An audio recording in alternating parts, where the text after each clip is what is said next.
And now we're welcoming Brett Coconatus. Brett is a recent candidate for U.S. Congressional District in New Mexico and is now, we just found out right now, CD3 Vice Chair for the GOP, which basically represents all of northern New Mexico. You are announcing your candidacy. Congratulations. Thank you. Yeah, there's a lot of things that we did very well this election. We built a lot of infrastructure, a lot of momentum. We want to make sure that stays in place and only improves from this point forward. The GOP is in shambles, not just in New Mexico, but all over the country.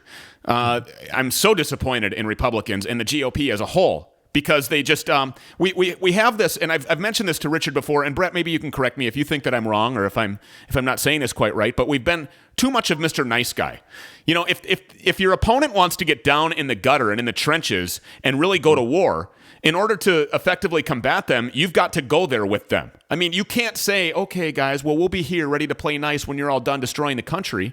I mean, so what do we have to do in order to turn the GOP around? And what do you hope to do specifically in New Mexico as the vice chair there, should you win your election? What do you hope to do and to accomplish to help try to turn these things around? And am I way off base here, or is that part of it?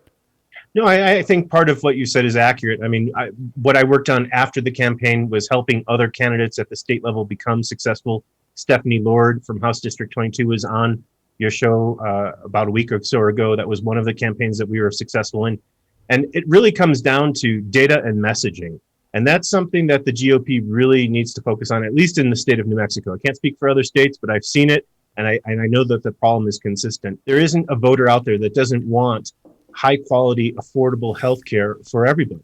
There isn't a voter that doesn't want to see a reduction in crime in their communities. There isn't a voter that doesn't want to be a good steward of the planet, to be a good, contributor to the education system and make the education system the best it can be in the state. Right. We don't disagree on the problems. We disagree on how we form those solutions. And what we see in the GOP realm, at least what I've seen from these candidates, is that they don't even necessarily attack those issues head on. And that's just not enough to resonate with the voters. When we look at districts across New Mexico, for example, in my race, my district was only 28% registered Republicans. I could get all those votes, but how are you going to get the votes of the independents, the disenfranchised Democrats, the blue dogs?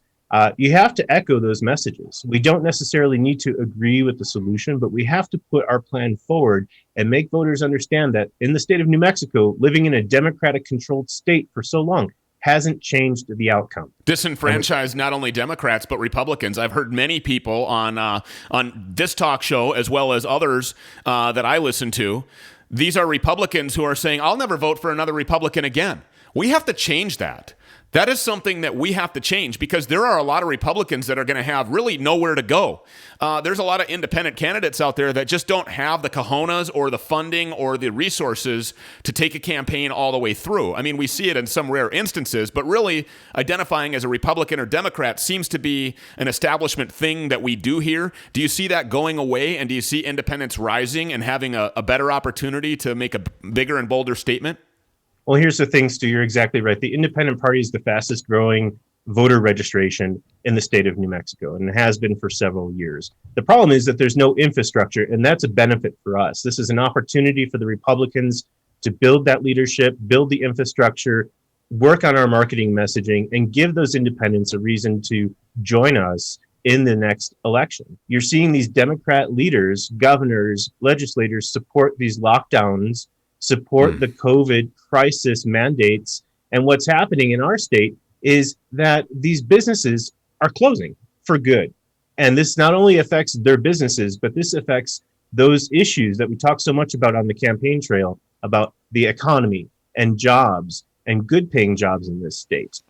So to our benefit, at least right now, the Democrats are in full control of everything, which is going to be an opportunity moving forward, because we really are going to feel the pressure even more so than what we're doing right now in this state. And we have to capitalize on that, and we have to show New Mexicans that voting with us is going to improve our prosperity and outcome for this state and our nation.